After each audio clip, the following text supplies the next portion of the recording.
ओम नमो भगवते वासुदेवाय। ओम नमो भगवते वासुदेवाय। ओम नमो भगवते वासुदेवाय। ओम अज्ञानतिमिरन्धस्य ज्ञानाञ्जनशलाकया चक्षुरुन्मिलितं येन तस्मै श्रीगुरुवे नमः। श्रीचैतन्यमनोभीष्टं स्थापितं येन भूतले स्वयं रूपकदा मह्यं ददाति स्वपदान्तिकं। वन्देऽहं श्रीगुरो श्रीयुतपदकमलं श्रीगुरुं वैष्णवं श्रीरूपं साग्रजातं सहगणरघुनाथान्वितं सजीवं साद्वैतं सावधूतं परिजनसहितं कृष्णचैतन्यदेवं श्रीराधाकृष्णपादान् सहगणललिता श्रीविशाखान्वितं च। नमः ओं विष्णुपादाय कृष्णपृष्ठाय भूतले श्रीमते भक्तिवेदांत स्वामीति नामिने। नमस्ते सारस्वते देवे गौरवाणी प्रचारिणे निर्विशेष शून्यवादी पाश्चात्य देशे तारिणे। जय श्री कृष्ण चैतन्य प्रभु नित्यानंदा श्री अद्वैत गदाधर शिवासादि गौर भक्तवृंद। हरे कृष्णा कृष्णा कृष्णा हरे हरे हरे राम राम राम हरे हरे। हरे कृष्णा।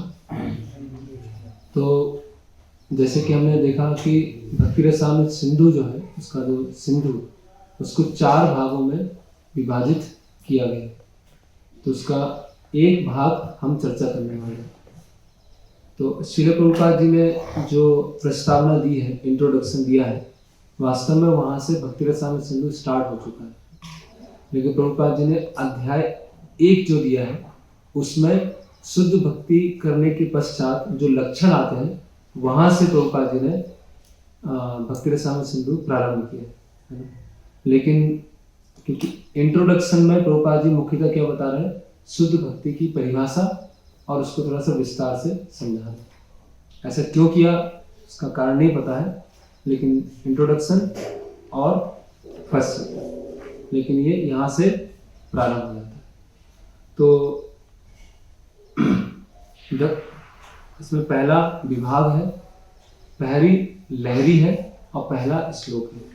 तो भक्ति रसामृत सिंधु 1:1:1 पहला श्लोक चालू हो जाएगा। ठीक है। तो इसमें जो रूप गोस्वामी है, आप लोगों को एक डॉक्यूमेंट शेयर हुआ होगा, सबको अगर मिल गया होगा तो वो डॉक्यूमेंट देख सकते हैं। उसमें फर्स्ट श्लोक के बारे में पूरा बताया गया है।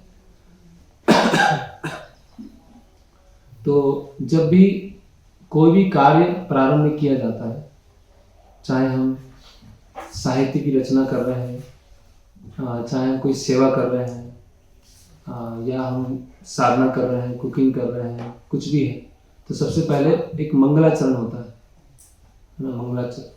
तो मंगलाचरण में क्या होता है कि हम भगवान से, गुरु हैं, वैष्णवों से प्रार्थना करते हैं, उनसे कृपा याचना करते हैं, उनसे आशीर्वाद मांगते हैं कि जो भी हम आध्यात्मिक कार्य करने जा रहे हैं, है ना, तो वो सही तरह से आपकी प्रसन्नता के लिए पूरा हो, है ना।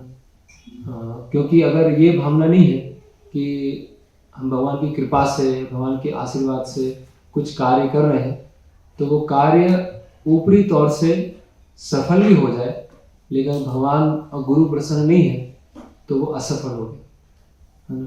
तो अल्टीमेटली गुरु और भगवान की प्रसन्नता ही हमारा क्या है, सफलता, है ना। तो कहीं भी हम देखते हैं, हम पहले मंगलाचरण प्रारंभ करते हैं। तो मंगलाचरण में अलग अलग भाग होते हैं, है ना। मंगलाचरण में यही बताया जाता है कि इस पुस्तक में किस चीज का वर्णन किया जाएगा, जिसको बोलते हैं वस्तु निर्देश, है ना, कि किस पूरी पुस्तक किसके बारे में है। ठीक है। फिर एक मंगलाचरण का भाग होता है जिसमें हम क्या बोलते हैं, आराधना, है ना, कि हमारे जो वो है, क्या बोलते हैं, जैसे रूप गोस्वामी स्टार्ट कर रहे हैं तो श्री श्री राधा गोविंद जयता, है ना, कि जो राधा गोविंद जी उनके विग्रह हैं, उनको प्रणाम कर रहे हैं, है ना। तो कोई विग्रह है, उनको हम ये ग्रंथ को समर्पण करने वाले, इस ग्रंथ में क्या क्या दिया है। तो और तीसरा रूप गोस्वामी इसमें परम सत्य की परिभाषा बता रहे हैं कि कृष्ण है कौन, वास्तव में कृष्ण कौन है। तो इसके लिए वो एक शब्द उपयोग कर रहे हैं जिसका नाम है अखिल रसामृत मूर्ति, अखिल रसामृत मूर्ति। तो ये अखिल रसामृत मूर्ति क्या है, इसके बारे में थोड़ा सा लंबा डिस्कशन करेंगे। तो आप में से कोई पढ़िए। नहीं, ये भक्ति रसामृत सिंधु। हाँ, introduction.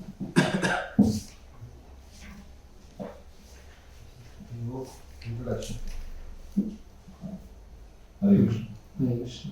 Invoking auspiciousness, Lord Shri Krishna is the Supreme Personality of Godhead, the cause of all causes, the reservoir of all rasas, all relationships, which are called neutrality, passive adoration, servitorship, friendship, parenthood, conjugal love, comedy, compassion, fear, chivalry, ghastliness, wonder, and devastation.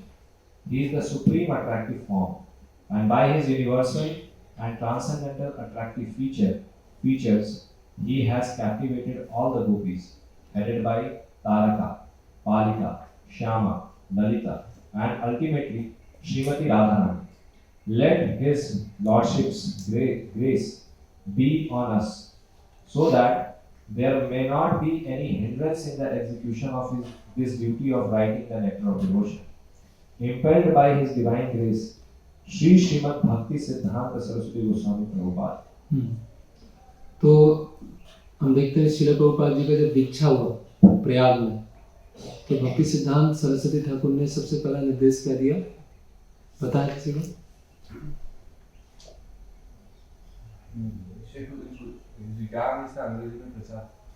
नहीं, दीक्षा के समय वो तो सबसे पहले जब, हाँ, उन्होंने क्या निर्देश दिया कि आप भक्ति रसामृत सिंधु का अध्ययन कीजिए, है ना। तो प्रभुपाद जी वो जो मंगलाचरण में, जैसे हमने देखा था, ये क्या है, फ्री कमेंट्री है ना। तो रूप गोस्वामी का जो श्लोक है, पहला श्लोक है जिसमें वो मंगलाचरण कर रहे हैं, उसी के साथ में प्रभुपाद जी ने अपनी जो प्रार्थना है उसको शामिल कर दिया, है ना, कि ये मैं ग्रंथ लिखने जा रहा हूँ और इसमें किसी भी तरह की कोई मतलब मेरे गुरु महाराज हैं जिनके आदेश से मैं ग्रंथ लिख रहा हूँ, कोई बीच में बाधा ना है, कोई ऑब्स्ट्रक्शन ना है।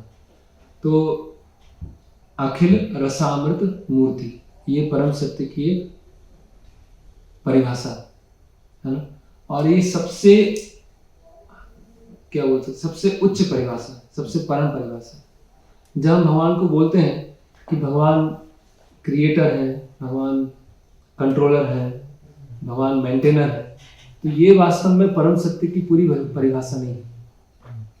भगवान अपने भक्तों के साथ आध्यात्मिक स्तर पर रहते हुए कैसे रस का आदान प्रदान कर रहे हैं, ये परम सत्य की परिभाषा है ना। तो भगवान जब रस का आदान प्रदान करते हैं तो अकेले नहीं होते, इसीलिए इस पहले श्लोक में सबसे पहले अखिल रसामृत मूर्ति और उसके साथ में कौन कौन सी गोपियां हैं जो भगवान से आकर्षित हैं, सारा श्लोक में बताया गया। तारिका, पालिका, श्यामा, ललिता एंड अल्टीमेटली श्रीमती राधा। तो हम देखते हैं कि भगवान और भगवान की शक्ति मिलके परम सत्य होता है। शक्ति, शक्तिमान, अभेदा। तो ये हमारा गौड़ी वैष्णव अंडरस्टैंडिंग क्या है कि कोई बस ऐसा नहीं क्रिश्चियन की तरह कि कोई एक भगवान है जो बहुत बूढ़े हो गए हैं, है ना, और एडम नाम के एक व्यक्ति को पुनः जीवित कर रहे हैं, या भगवान बहुत बूढ़े हो गए हैं तो एक पृथ्वी को अपने कंधे पर रखे हुए हैं और झुके जा रहे हैं, या स्वर्ग में, हेवन में सजा दे रहे हैं। ऐसा नहीं, भगवान नव यौवनम चा, और सबके साथ में। तो जैसे हम जब राजा कहते हैं तो राजा में अंडरस्टूड है कि राजा के साथ उसके मंत्री भी होंगे, उसकी प्रजा भी होगी, उसका कोष भी होगा, उसका साथ सज्जा का सामान होगा, तब वो राजा कहलाएगा। जब हम कहते हैं कि राजा आ रहा है तो राजा अकेले तो आएगा नहीं, उसके साथ में बहुत सारे लोगों को लेके आएगा। तो उसी तरह से जब हम बोलते हैं हमें कृष्ण की सेवा करते हैं, तो कृष्ण की सेवा करते हैं मतलब उसमें भगवान के पार्षद, गुरु, डिवोटीज इंक्लूड है, अलग नहीं है ना। आप राजा को रिस्पेक्ट कर रहे हो लेकिन राजा के मिनिस्टर को रिस्पेक्ट नहीं दे रहे, राजा को रिस्पेक्ट दे रहे हैं लेकिन प्रजा में कुछ ऐसा उत्पात मचा रहे हैं जिससे राजा के राज्य में डिस्टर्बेंस हो रहा है, तो उससे क्या हो जाएगा, राजा की वो डिससर्विस हो जाएगी। तो उसी तरह से कृष्ण में इंक्लूड है उनके भक्त। तो इसीलिए हम देखते हैं राधा कृष्ण, सीता राम, लक्ष्मी नारायण, इनकी सेवा की जाती है। भगवान कभी अकेले नहीं है। इवन हम कोई प्रसिद्ध मंदिर देखें जहाँ पर ऊपरी तौर से लग रहा है कि भगवान की अकेले वर्शिप की जा रही है, जैसे श्रीनाथ जी हैं तो अकेले नहीं है, वहाँ पे यमुना मैया साथ में है, बल्लवाचार्य साथ में है, और उनके जो गले में माला है जिसको गुंज माला बोलते हैं, वो श्रीमती राधा रानी का वो है, प्रतीक है। तो भगवान अपने एसोसिएट्स के साथ में है, ठीक है।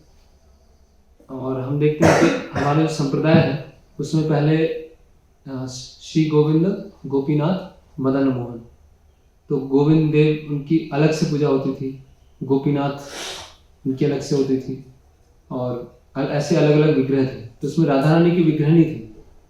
जब राधा रानी के विग्रहों को रखा गया तो बहुत सारे लोगों ने उसमें प्रोटेस्ट किया कि राधा रानी तो वेदों में है ही नहीं, कहीं शास्त्रों में है ही नहीं, तो आपने भगवान कृष्ण के साथ राधा रानी के विग्रहों को क्यों रखा?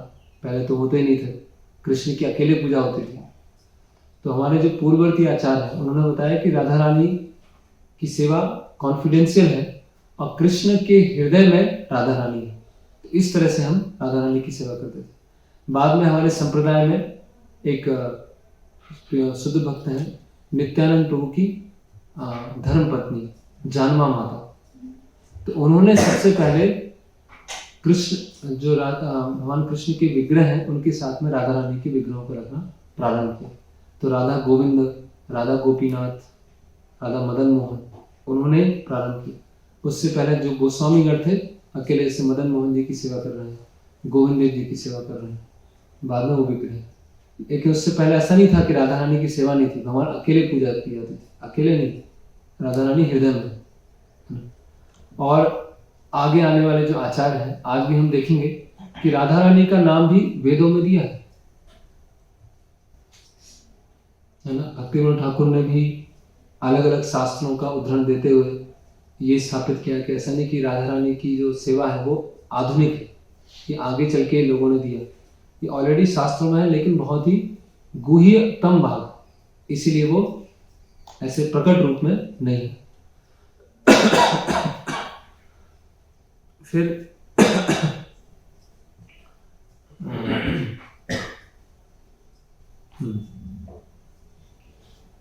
तो जैसे रूप गोस्वामी भगवान कृष्ण से प्रार्थना कर रहे हैं, अखिल रसायन सिंधु उनसे प्रार्थना कर रहे हैं, तो उसी प्रार्थना में श्रील प्रभुपाद भक्ति सिद्धांत सरस्वती ठाकुर से प्रार्थना कर रहे हैं।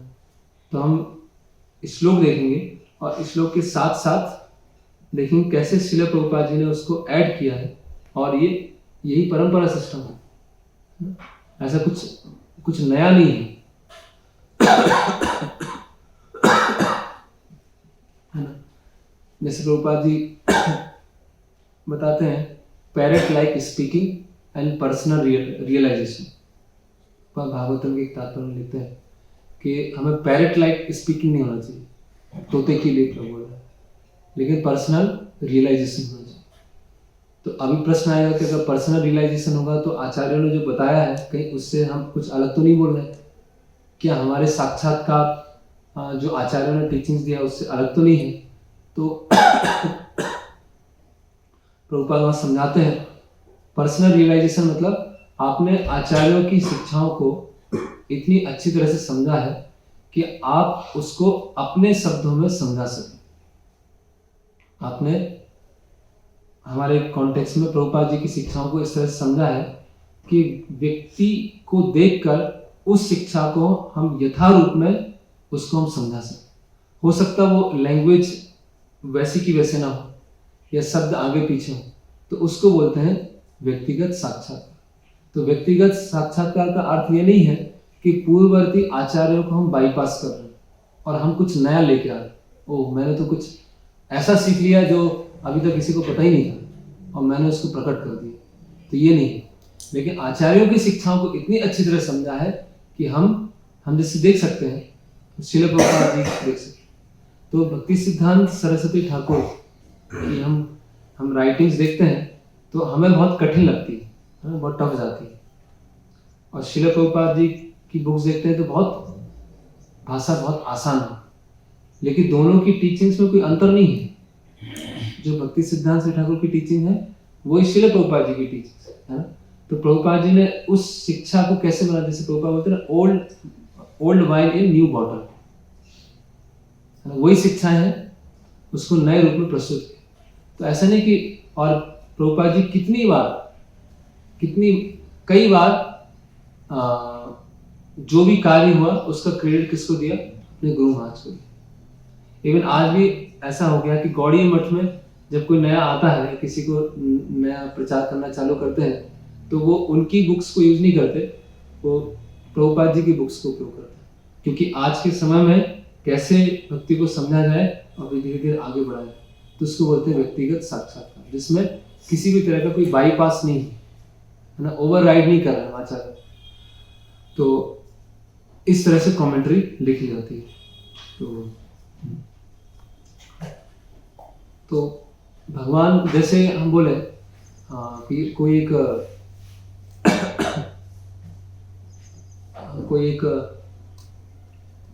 इंजीनियर है, कोई सिविल इंजीनियर है या कोई आर्किटेक्ट है, बहुत ही फेमस है ना, और उसने बहुत बड़ी बड़ी बिल्डिंग बनाई है, बहुत सुंदर सुंदर डिज़ाइन किए हैं, बहुत सारी सिटीज़ बनाई हैं, है ना, और बहुत सारा प्लानिंग किए हैं, और उसको हम ग्लोरीफाई करें कि तुमने कितना अच्छा कुत्ते का घर बनाया।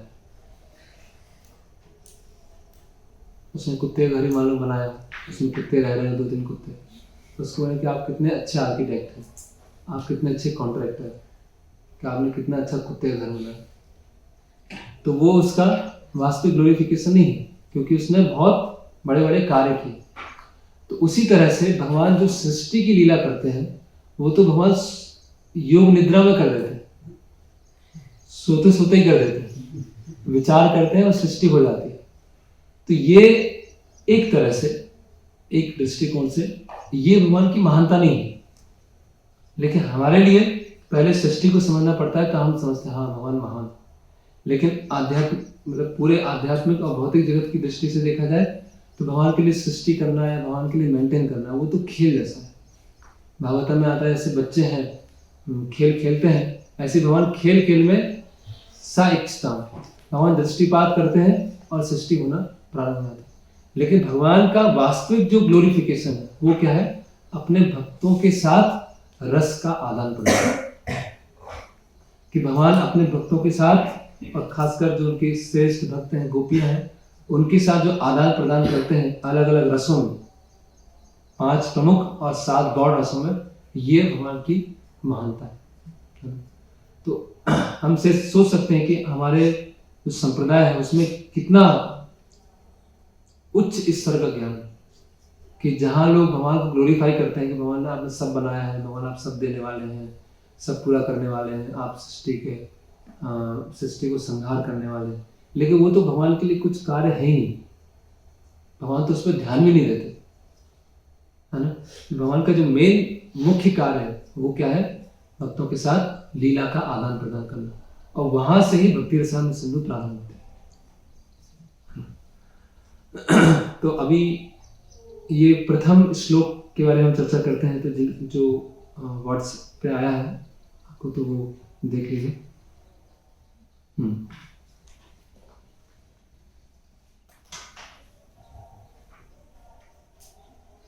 तो इसमें बताया जा रहा है अखिल रसामृत, पहला श्लोक है, इसको हम याद भी कर सकते हैं।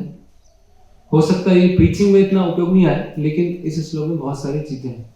अखिल रसामृत मूर्ति प्रश्नमर रुचि रूढ़ तारिका पाली कलित श्यामा ललितो राधा प्रयाण विधुर जयती, है ना, ये बताया गया है। अखिल रसामृत मूर्ति, भगवान क्या है, अखिल रसामृत मूर्ति है। फिर प्रश्नमर, भगवान अपना जो आनंद है उसको बढ़ा रहे हैं। रुचि रूढ़ तारक पाली, कि ये अलग अलग गोपियों के नाम हैं, तारिका, पाली, कलित, श्यामा, ललिता, राधा, प्रियान, और उन सब गोपियों के अलग अलग नाम हैं। उसमें श्रीमती राधा रानी है वो सबसे श्रेष्ठ है। उनके साथ ये जो रस राज है, रस की मूर्ति है, उनकी जय हो। ये रूप गोस्वामी पहला श्लोक बता रहे। तो सबके पास फिर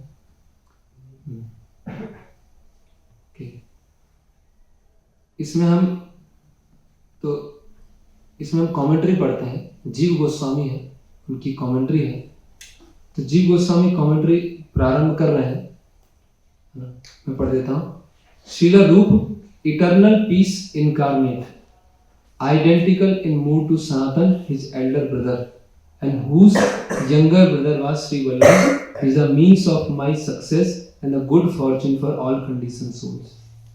तो जीव गोस्वामी क्या बोल रहे हैं कि जो रूप गोस्वामी है, जो सनातन गोस्वामी के मूड को जानते हैं, सनातन गोस्वामी जिनके बड़े भाई हैं और जिनके छोटे भाई श्री वल्लभ हैं, तो जीव को दो तरह से वो अनुवाद कर रहे हैं। जीव मतलब सारे बद्ध जीव, और जीव मतलब वो खुद जीव गोस्वामी। तो उनके लिए जो शुभ है, उनके लिए जो भाग्य है, वो क्या है? वो रूप गोस्वामी। तो रूप गोस्वामी के प्रति प्रार्थना कर। फिर तो भक्तों को फायदा हो, उस इच्छा से रूप गोस्वामी ने भक्ति रसामृत सिंधु की रचना की है, और उसमें उन सभी रसों को बताया है जो श्रीमद् भागवतम में है। और ये सभी रस रूप गोस्वामी के हृदय से क्या हो रहे हैं? स्फुरित हो रहे हैं। फिर पहला श्लोक किस चीज को बता रहा है कि इस पुस्तक में क्या दिया है, और भगवान कृष्ण को वो ग्लोरीफाई कर रहे हैं। किस तरह से ग्लोरीफाई कर रहे हैं कि ये जितने भी रस हैं, भगवान के जितने ही भक्त हैं, हम बोलते हैं ना अनंत कोटि वैष्णव भक्त वृंद की जय। तो भगवान के अनंत कोटि भक्त हैं, तो भगवान हर भक्त से व्यक्तिगत रूप से आदान प्रदान करते हैं, है ना। जैसे एक इम्पर्सनलिज्म है, एक पर्सनलिज्म, है ना। तो पर्सनलिज्म मतलब व्यक्तिगत रूप से संबंध, और इम्पर्सनल मतलब पता ही नहीं। तो भगवान का हर भक्त के साथ क्या है? एक व्यक्तिगत संबंध है, और उस व्यक्तिगत संबंध के आधार पर भगवान रस का आदान प्रदान करते हैं। तो इसलिए इस भक्ति रसामृत सिंधु में रस के बारे में बहुत ही विस्तार से बताया गया। तो ये भगवान रस के आगार होना, रस का आदान प्रदान करना, और हर भक्त के साथ व्यक्तिगत संबंध रखना, ये भगवान की सबसे बड़ी महानता है। इसलिए भगवान क्या बोलते हैं? अखिल मतलब संपूर्ण, रस मतलब वही आनंद, और मूर्ति मतलब पर्सोनिफिकेशन। तो भगवान रस के सागर नहीं है, भगवान स्वयं रस है। भगवान स्वयं रस है, ऐसा नहीं कि भगवान रस के स्रोत है, स्रोत तो है लेकिन स्वयं भी वो रस। तो कोई भी हमसे पूछे कृष्ण मतलब कौन है? अखिल रसामृत मूर्ति। जैसे हम बोलते हैं ना कृष्ण कृपा मूर्ति, प्रभुपाद जी को कृष्ण कृपा मूर्ति, कृष्ण की कृपा की मूर्तिमान रूप है। तो भगवान रस के सागर है ना। तो आगे बढ़ेंगे। इसमें जीव गोस्वामी उनका कमेंट्री है भक्ति रसामृत सिंधु 1:1:1। तो ये जो श्लोक है इसको विस्तार से जीव गोस्वामी समझा रहे हैं। तो ये श्लोक क्या है? एक मिनट। अखिल रसामृत मूर्ति प्रशमर रुचि रूढ़ तारका पाली, कलित श्यामा ललितो राधा प्रियान विधुर जयति। किनकी जय हो?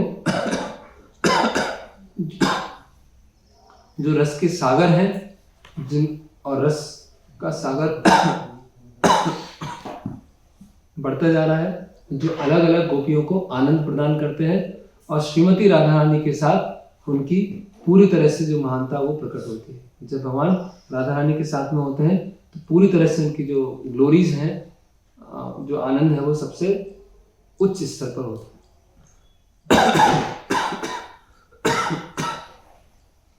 तो इसमें एक शब्द आ रहा है विदुर जयति। विदु मतलब कृष्ण, पूर्ण पुरुषोत्तम भगवान, और जयति मतलब जय हो, भगवान की जय हो। तो जीव गोस्वामी इसमें संधि विच्छेद कर रहे हैं। विदु मतलब जिनके वक्ष स्थल पर श्रीवत्स चिन्ह है, उसको विदु कहते हैं। एक विदु का अर्थ क्या है कि जिसकी क्वालिटी सबसे अधिक है, जिसने सभी लोगों में जितनी भी अलग अलग तरह की क्वालिटीज हैं उन सबको पार कर दिया है ना। One who excels in all excellent qualities. और विदुनोति मतलब वो संधि विच्छेद के द्वारा बता रहे हैं जिसने सभी तरह के जो दुख है उसको पार कर दिया। और एक विददति मतलब वो सभी तरह का आनंद प्रदान करने वाले। पहला, जिनके वक्ष स्थल पर श्रीवत्स का चिन्ह है। दूसरा, जिनमें सभी तरह के श्रेष्ठ गुण हैं। तीसरा, जो सभी तरह के दुख को खत्म करने वाले हैं। और चौथा, जो सभी तरह का आनंद प्रदान करने वाले हैं। इसका नाम है विदुनोति।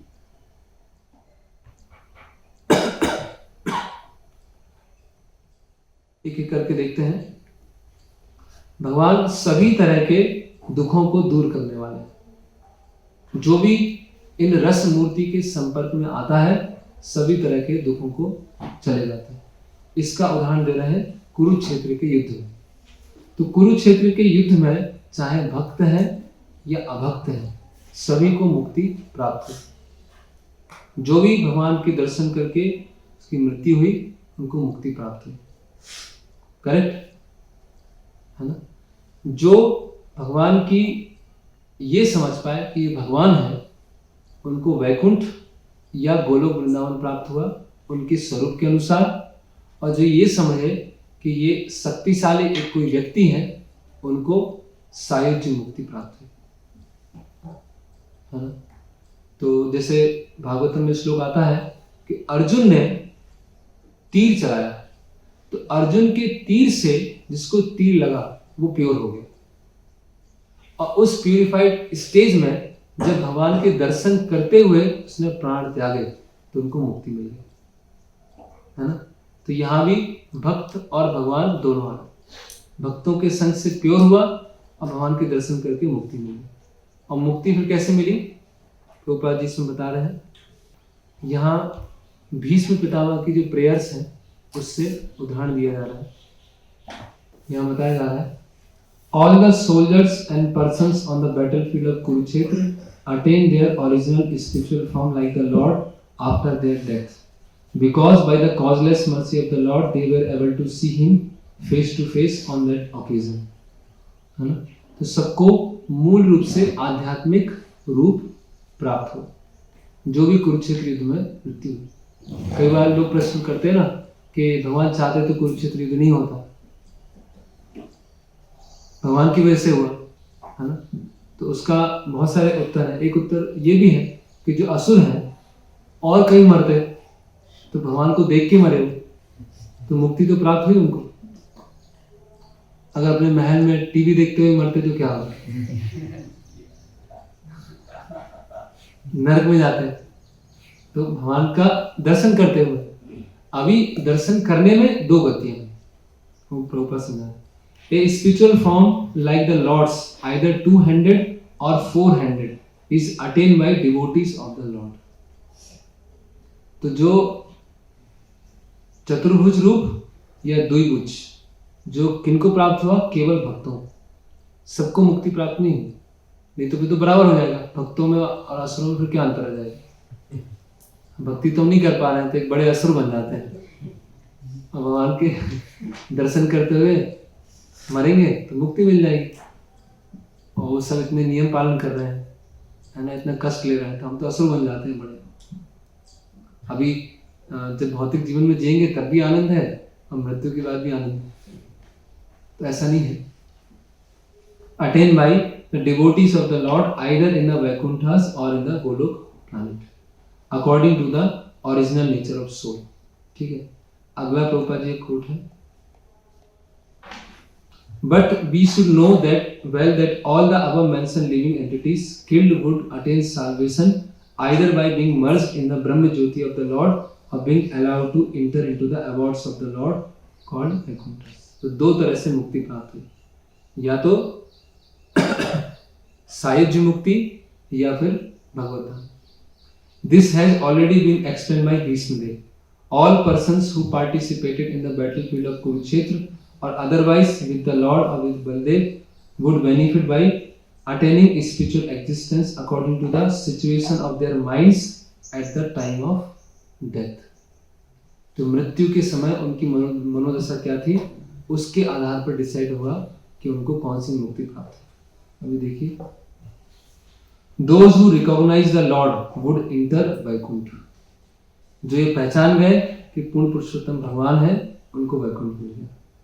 And those who estimated the Lord as only a powerful being would attain salvation by merging into the spiritual existence of impersonal Brahma Jyoti of Allah. तो जो केवल ये समझे कि भगवान एक शक्तिशाली व्यक्ति है, उनको सायुज्य मुक्ति मिल गई. शिशुपाल को कौन सी मिली? सायुज्य, है ना. भगवान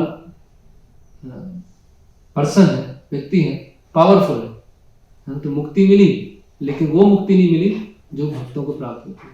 अब भक्तों को मुक्ति क्या है? मुक्ति से भी ऊपर जो कृष्ण प्रेम है वो प्राप्त होता है ना. तो जो भगवान जो विदुनोति जयति जो बता रहा है, उसको जीव गोस्वामी कैसे समझा रहा है कि भगवान सभी तरह के कष्टों को दूर करने वाले.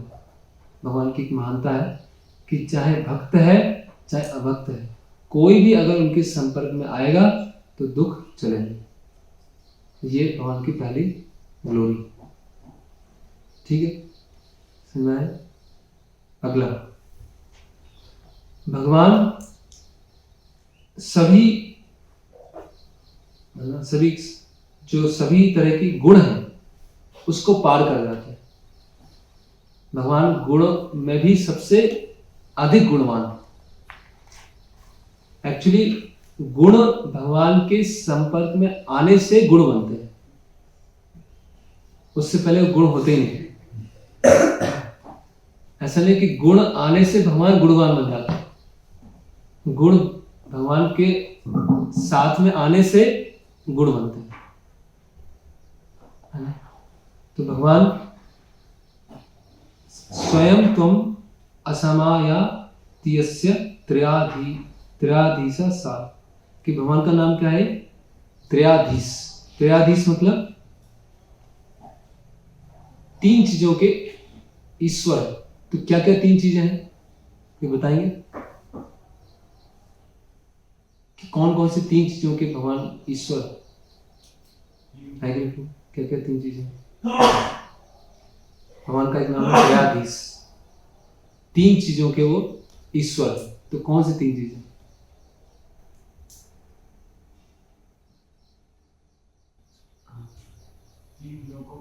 हाँ, भगवान तीन लोकों के ईश्वर. और तीन क्या है? कोई तीन गुणों के और हाँ, और तीन तीन गुण, हाँ, तीन युगों, त्रियुगी, और तीन पुरुष अवतार, कर्णदक्षाई, क्षीरोदक्षाई, गर्भदक्षाई, उनकी ईश्वर. The Lord Sri Krishna is the Lord of all kinds of threes and is independently supreme by achievement of all kinds of fortune. तो ये अलग अलग तरह के तीन है ना. He is the supreme Lord of the three worlds. Trilok बैठे हुए हैं. त्रिगुण, the three qualities of material nature, है ना, तीन गुणों के, और तीन पुरुष अवतार हैं. एक कोई आर्टिकल बहुत पहले आया था, गौड़ीय आर्टिकल, उसने बताया था कि हर अंक भगवान के लिए लागू हो जाता है. एक है तो एक से क्या है, दो से क्या है, 3 से क्या है, 4 से क्या है, उसके आर्टिकल का नाम था स्पिरिचुअल मैथमेटिक्स। तो उसने सब बताया था। 2 है तो राधा कृष्ण है, 3 है तो ये है, 4 है तो चतुर्भुज है, 5 है तो पंचतत्व है। तो हर चीज को कैसे भगवान से संबंधित किया जाए। तो भगवान कैसे हैं, त्रयाधीश, बहुत सारी 3 चीजें उसके। फिर इसके बाद है भगवान का 4 चीजें हमने देखी थी। कौन सी थी, विदुर जयति, कि भगवान जो गुण है उसमें सबसे श्रेष्ठ है। दूसरा, भगवान सबके दुखों को दूर करने वाले हैं। ठीक है, तो ये 2 हमने चर्चा कर लिया। अब भगवान आनंद देने वाले, और आनंद कहां तक, प्रेम तक। तो किस तरह से आनंद देते हैं ये देखते हैं। तो ये भागवतम से उदाहरण है। जहां भी है हम देखते हैं कि उसको सपोर्ट करने के लिए बताया गया। Krishna's face is decorated with ornaments such as earrings resembling sharks. भगवान की जो कुंडल है वो कैसे हैं, शार्क की तरह। His ears are beautiful, his cheeks brilliant, his smiling attractive to everyone. Whoever sees Lord Krishna sees a festival. जो भगवान का मुख मंडल देखता है तो उसके लिए क्या है, वो उत्सव के समान, वो फेस्टिवल है ना। इसलिए कृष्णा कॉन्शियसनेस में हर दिन क्या है, फेस्टिवल, भगवान के मुखमंडल को रोज देखते हैं। और ऐसा होता है कि कोई भी हम देखते हैं रथ यात्रा है कहीं या कहीं पर कुछ ऐसे भगवान को रथ के ऊपर विराजमान करके सुंदर रथ बनाया गया है, भगवान के विग्रह है, तो एकदम से ध्यान किया जाता है वो अच्छा है ना, भगवान इतने सुंदर है।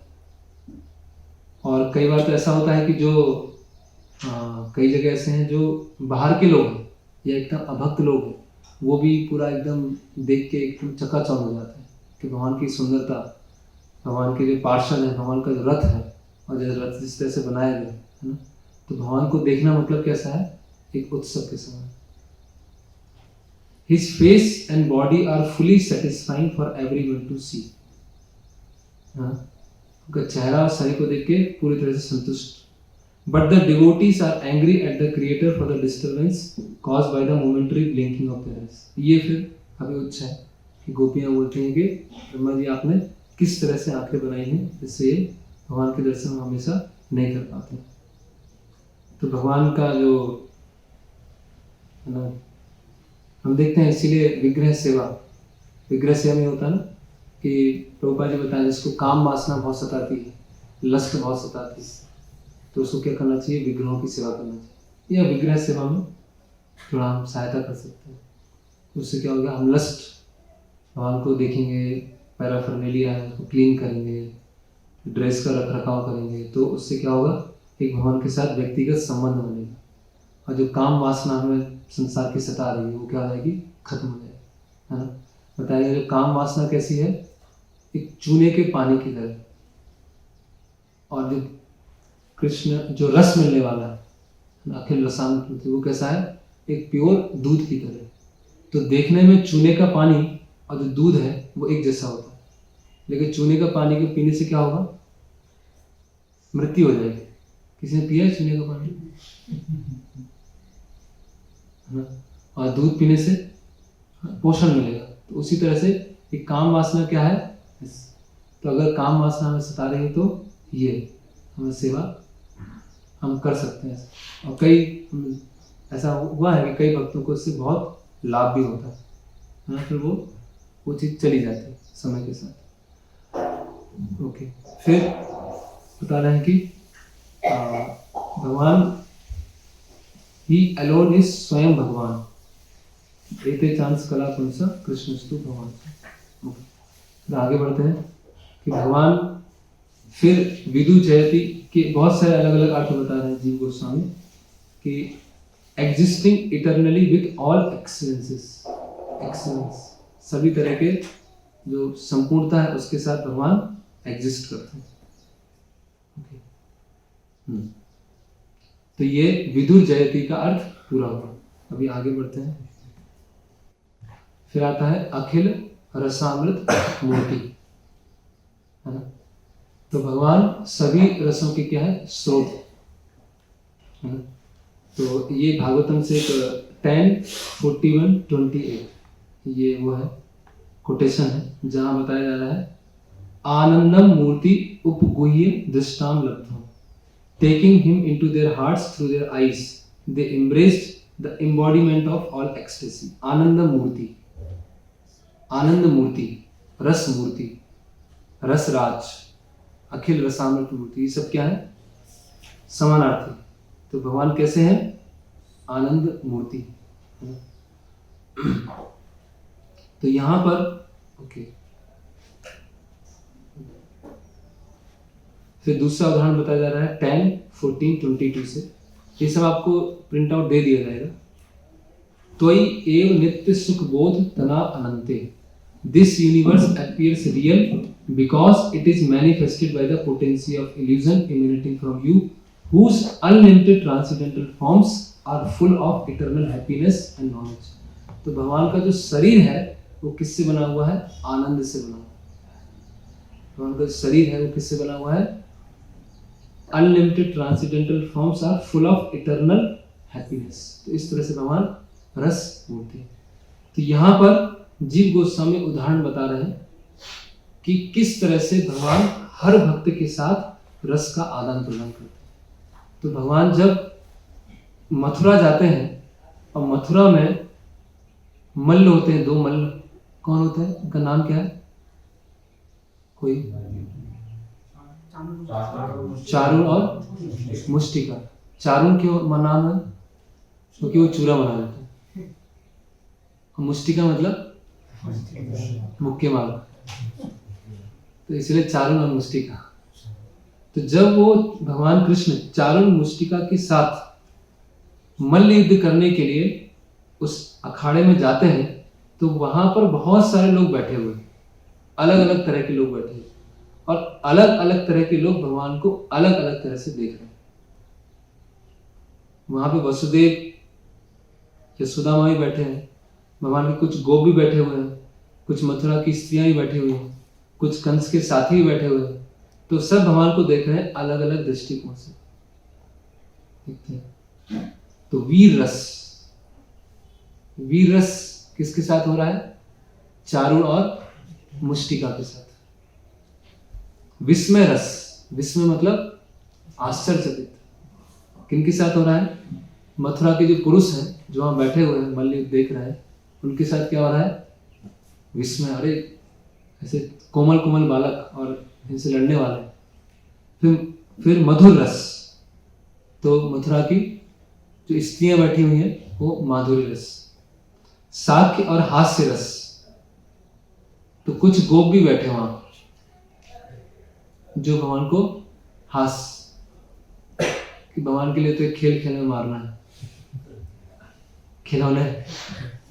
रौद्र रस, गुस्सा, क्रोध, तो वहां पर ऐसे कुछ राजा बैठे हुए, ऐसे शासक बैठे हुए जो कंस के साथी हैं। फिर वात्सल्य और कारुण रस, वो उनके पेरेंट्स। भयानक रस, जो भोज राजा है। विवत्स, विवत्स मतलब भयानक, विवत्स को भयानक नहीं, डरावना, डरावना थोड़ा सा।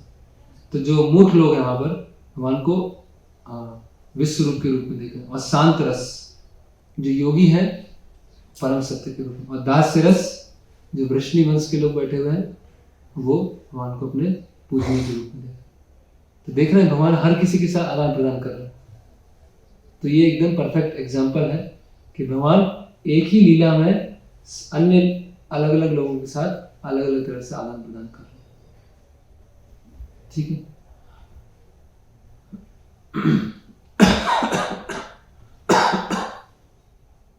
फिर यहां पर जो लोग पूछते हैं ना कि वेदों में कृष्ण का नाम कहाँ है, तो ये इसमें इसका उत्तर ये है। और क्या करना चाहिए वो बताया गया। ये गोपाल तापनी उपनिषद है, उसमें बताया गया है तस्मात् कृष्ण एवा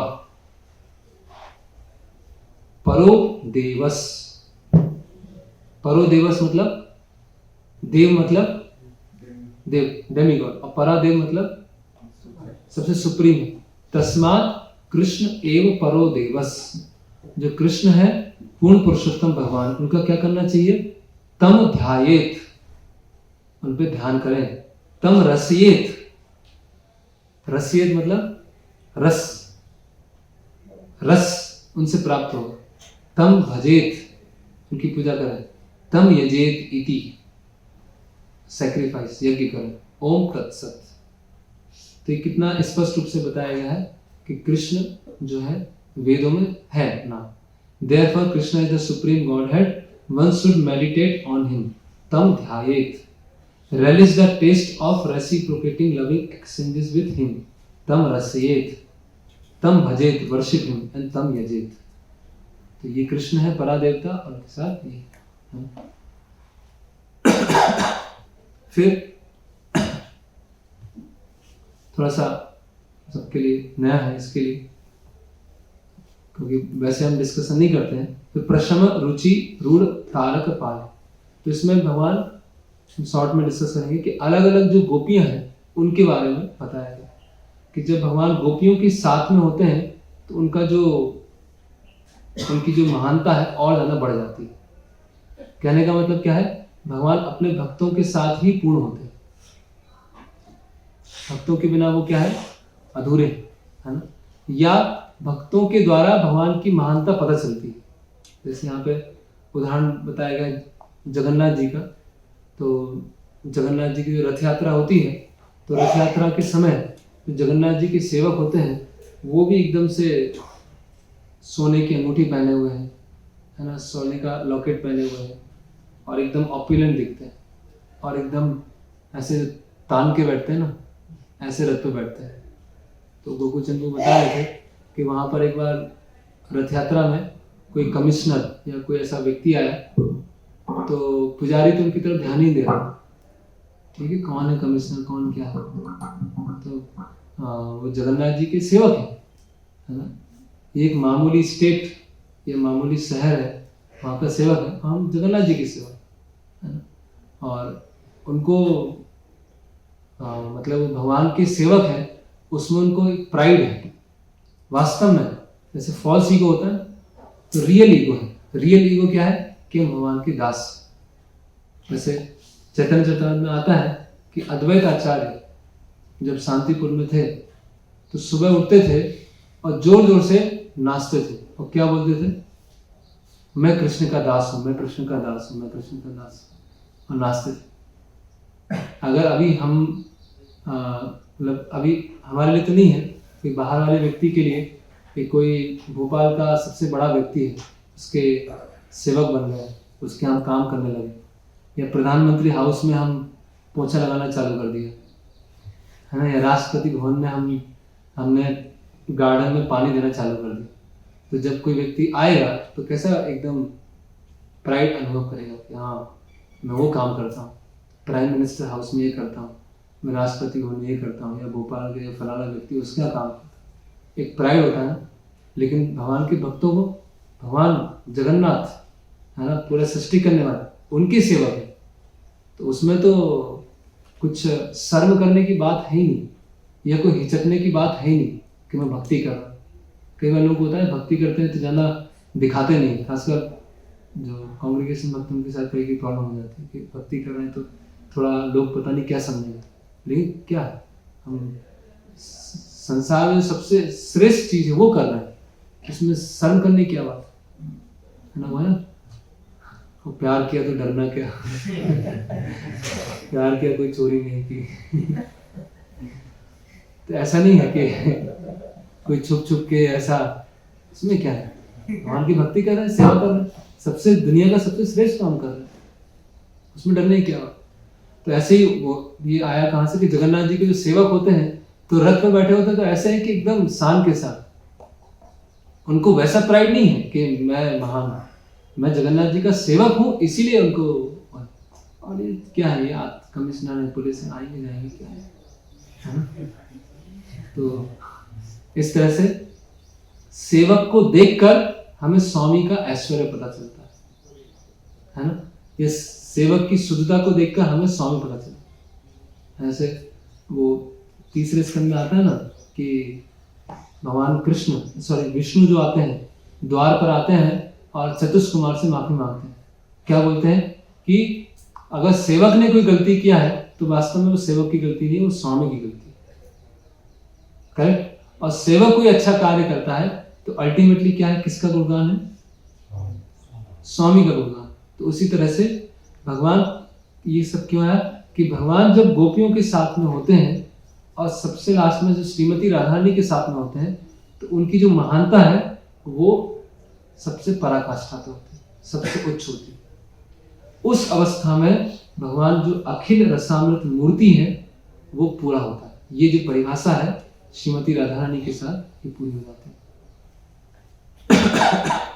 तो यहाँ पर बताया गया है, ये है Rupa Goswami shows the successive superiority of ras in pairs, Taraka and Pali, neutral and opposite group. Then Shyama, Lalita, then separately Radha, Priyan, who is the dearest of all. तो अलग अलग गोपियों के ग्रुप बताए है ना, तारिका, पाली, श्यामा, ललिता, अंत में श्रीमती राधा। धीरे धीरे जैसे पूर्ण, पूर्णतर और पूर्णतम। फिर ये इसको हम छोड़ देते हैं और श्रीमती राधा रानी के बारे में थोड़ा सा कहाँ पे दिया हुआ है वो देख लेते हैं। तो क्या शब्द उपयोग किया जा रहा है? रात,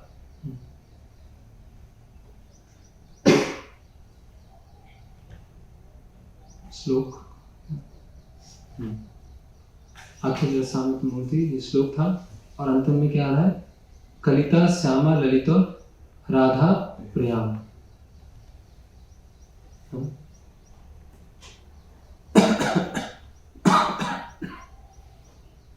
तो सभी गोपियों में जो श्रेष्ठ है वो श्रीमती राधा रानी। तो प्रिय मतलब टू प्लीज, प्रिया मतलब one who endeavours to please, and प्रियान he who endeavours to please to the utmost, है ना। सबसे श्रेष्ठ भगवान को आनंद प्रदान करती है, या उनके साथ रहने से भगवान की ग्लोरीज और बढ़ जाती है। तो पद्म पुराण में श्लोक बताया गया, यथा राधा प्रियास विष्णुस तस्याम कुंडा प्रियम तथा सर्व गोपेशु सर्वैका विष्णु अत्यंत बल्लभा, है ना। तो जिस तरह से श्रीमती राधा रानी भगवान को प्रिय है, उसी तरह से उनका जो कुंड है, राधा कुंड है, भगवान को प्रिय है। Of all the gopis she is the most beloved of Lord, सबसे प्रिय गोपी। फिर बताया गया है, फिर ये पुराण में बताया गया है, रुक्मणी द्वारिकावत्याम तू राधा वृंदावने। तो जो द्वारिका में रुक्मणी है वही वृंदावन में श्रीमती राधा रानी। श्रीमती राधा रानी का ही विस्तार है रुक्मणी देवी। और जो भगवान की 8 अष्ट सखी हैं, उन अष्ट सखियों का विस्तार है भगवान की 8 प्रमुख पटराएं। इसलिए भगवान कभी अपने भक्तों से दूर नहीं होते।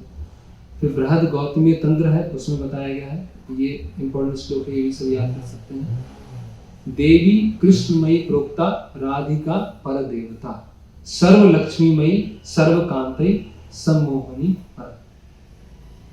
तो the transcendental goddess Shrimati Radha Rani is the direct counterpart of Lord Shri Krishna. देवी कृष्णमयी प्रोक्ता, राधिका पर देवता।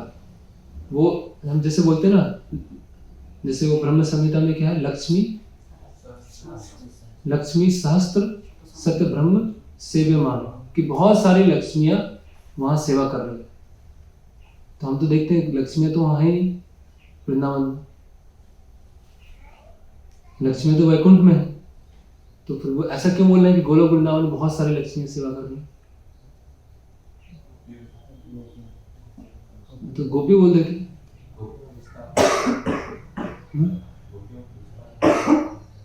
तो जैसे जनरल टर्म होता है, जैसे हम बोलते हैं कौरव, वास्तव में कौरव कौन है? 100 है कि 105 है? 105 कौरव है, लेकिन हम बोल देते हैं 100 कौरव है, 5 पांडव। लेकिन उन कौरवों में विशेष 5 पांडव है। तो इसी तरह से सब गॉडेस ऑफ फॉर्चून, सब भाग्य की देवियां हैं, लेकिन उनमें से जो विशेष हैं वो है गोपियाँ। तो जब हम बोलते हैं कि बहुत सारी लक्ष्मियाँ गोलोक वृंदावन में सेवा कर रही हैं, तो गलत नहीं है। उन लक्ष्मियों में से जो श्रेष्ठ ग्रुप है गोपियाँ, वो भगवान की सेवा कर रही हैं। She possesses all attractiveness to attract the all attractive personality of God. सर्व लक्ष्मीमयी, सारी लक्ष्मियां किससे आती हैं? श्रीमती राधा से। सर्व कांते सम्मोहनी पर, जो भगवान को मोहित कर लेती हैं और भगवान की अंतरंग शक्ति। तो ये बृहद गौतमी तंत्र में बताया गया। फिर ऋग्वेद में बताया गया है ये राधया माधवो देवो माधवा वैनेव राधिका, है ना। Among all person it is she Radha in whose company lord Madhava is specially glorious as she specially glorious in his. सभी पार्षदों में से श्रीमती राधा रानी जब भगवान के साथ में है तो भगवान की जो महानता है सबसे अच्छी होती है। फिर भागवतम में श्लोक बताया गया है अनया राधितो नूनम भगवान हरि ईश्वरा यन्नो विहाय गोविंदा प्रीतो यम अन्य। तो ये श्लोक कब आता है? जब भगवान रासलीला के समय सारे गोपियों को छोड़ के चले जाते हैं। तो जो गोपियां हैं आपस में चर्चा कर रही हैं कि हम में जो सबसे श्रेष्ठ है उसके लिए भगवान छोड़ के चले गए। तो वो श्रेष्ठ कौन है? श्रीमती राधा रानी। तो भागवतम में इनडायरेक्टली राधा रानी का नाम है, डायरेक्टली क्यों नहीं है? पहला कारण क्या है कि सुखदेव गोस्वामी अगर श्रीमती राधा रानी का नाम लेते तो शायद भागवतम पूरी नहीं हो पाती, वो एक दिव्य आनंद की अवस्था में पहुंच जाते। और दूसरा क्या है कि जब परीक्षित महाराज को वो भागवतम सुना रहे थे तो वहाँ पे बहुत सारे कुछ योगी भी थे, कुछ इम्पर्सनलिस्ट भी थे, तो उनके सामने राधा रानी का नाम लेना वो सही नहीं है, इसीलिए उनका नाम नहीं है ना। तो इस तरह से भागवतम में, विष्णु पुराण में, वेदों में, तंत्र शास्त्रों में सब जगह राधा रानी का नाम बताया गया है, लेकिन बहुत गुह्य तरीके से बताया है। तो इस तरह से ये परम सत्य की परिभाषा है, अखिल रसामृत मूर्ति। हरे कृष्ण। किसी का इसमें प्रश्न है, कुछ जिज्ञासा है?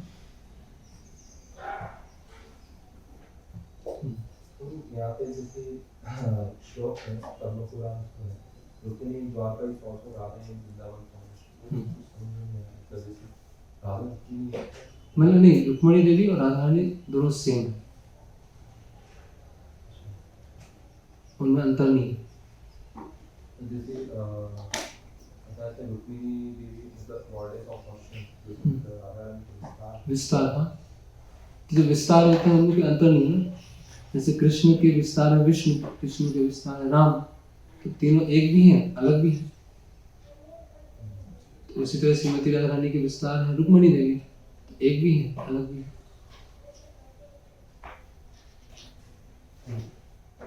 जैसे ये अलग मुक्ति के बारे में बताया गया, 5 प्रकार की मुक्ति। आपने बताया कि मतलब कोई समय जो मानव दशा होती है व्यक्ति की, उसके अनुसार उसको अलग अलग मुक्ति प्राप्त होती है। यस, जैसे शिशुपाल के बारे में आपने बताया साहिज मुक्ति, लेकिन वो तो जय और विजय थे, तो क्या इसीलिए समझ सकते हैं कि उस समय वहाँ पे साहिज मुक्ति के बारे में बताया, लेकिन वो वहाँ से ब्रह्मा जी किसी के वैकुंठ चले गए और वो जय विजय होते हैं। हाँ, वो एक अलग ही है कि वो जय विजय थे और उनको 3 जन्म मिले हुए थे, 3 जन्म के बाद वापस लौटना था, इसीलिए वो वैकुंठ चले गए। लेकिन सामान्यतः तो नियम यही है कि जो मृत्यु के समय जो चेतना होती है उसी के आधार पर निर्धारित है। तो बात एक कंस और ओमर के बारे में बताते हैं कि कंस को भी जो 5 मुक्ति इसमें से एक मुक्ति प्राप्त हुई कि अधिकतर जो असुर होते हैं उनको सायुज्य मुक्ति प्राप्त होती है, इसलिए प्रभुपाद जी बोलते हैं जो इम्पर्सनलिस्ट है उनको सायुज्य मिलता है, असुर होते हैं उनको भी सायुज्य मिलता है। मतलब इम्पर्सनलिस्ट कौन है? असुर। कंस और कॉन्ट्रैक्ट का कैसे कोई तो अलग है, सबसे मतलब इन जनरल भी मान सकते हैं उनको, क्योंकि कंस तो जैसे कंस के बारे में बताया जाता है कि वो मृत्यु के समय भगवान से आकर्षित होते हैं। नहीं, वो इतना डर गया था कि हमेशा कृष्ण कृष्ण कृष्ण कृष्ण वही चल रहा था, तो कंस को कौन सा मुक्ति था? मतलब ऐसा कहीं पे सुना था कि वैकुंठ में कोई मुक्ति प्राप्त हुई है, लेकिन वो अकेले हैं, साथ में कोई नहीं है। दिखाइएगा रेफरेंसेस, हो सकता है आप दिखाइएगा वो कहाँ पर दिया। सामान्यतः अगर भगवान के रूप में हम नहीं पहचान पाए और फिर मृत्यु होती है तो फिर वैकुंठ नहीं मिलेगा। अगर एक शक्तिशाली व्यक्ति के रूप में पहचान पाए तो फायदा हो जाएगा क्या, आप 3 गुणों से परे हो जाएंगे, सहज मिल जाएगा। हरे कृष्ण। श्रील प्रभुपाद की जय। भक्ति रसामृत सिंधु की जय। श्रील रूप गोस्वामी प्रभुपाद की जय।